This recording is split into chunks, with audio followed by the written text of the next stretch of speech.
Hi everybody. Today is Thursday, April 14th, and I just wanted to take a little time to talk to you about comfort foods.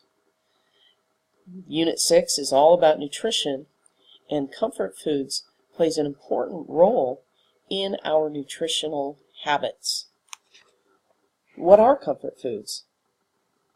Do they make us happy? And if so, why do they make us happy?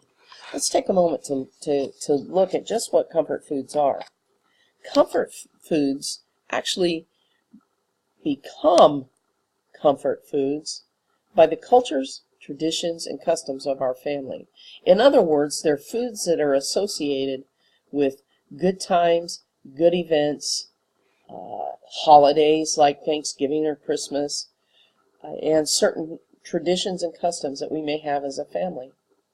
They bring back good memories, and they remind us that we belong to a family, and usually it causes us to stop and think about times where we had a lot of fun, we were treated in a very special way, and times that had great meaning for us. Thanksgiving is one of those holidays for me that I absolutely love. I do think of family.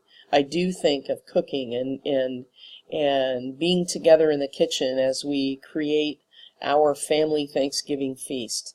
And of course, for our family, turkey is a big part of that. Other cultures may have other traditions around the holidays. For example, Hispanic families around New Year's and Christmas make tamales. I have very good friends who are Hispanic, and I absolutely love sharing in their cultures and traditions, and one of those is getting to eat some very good tamales around the holidays. It's wonderful, and for them that's part of that holiday experience, and it brings those emotions and those joys and back to remembrance and helps them feel good. So in other words, comfort foods are associated with the kinds of things that make us feel loved and cared for. So let's just say we're having a terrible day, a stressful day, or something has happened that has caused us to feel great sorrow or sadness. We tend to, not everybody, but a lot of us tend to then go back to those comfort foods, and eating them actually helps us feel better. We actually do get a psychological boost from those foods because of the kinds of memories associated with them that make us feel loved and cared for. And the problem comes not with eating the comfort foods, because we all have them, and under the right circumstances, they truly are a joyful part of our lives. But the problem comes when it becomes a cycle or a pattern of behavior that when we're stressed or when we're feeling down, we eat. When it becomes a cycle, we often tend to binge eat, and that simply means we eat way more than we need to eat. Now, if you really think about that, it can truly become a problem if stress is prolonged, or if you're dealing with something that's really very difficult, and if you have developed this cycle of coping by eating comfort foods, you can really sabotage your good nutritional habits, and honestly, this will lead to obesity.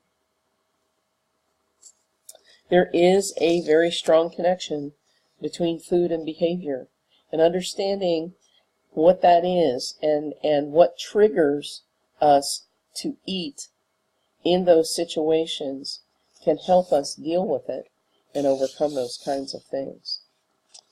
And you know, when you think about it, maybe it's not the food that makes us feel happy, but the memories that are triggered, that are associated with those foods, and the feeling of love and care that we get from thinking about that.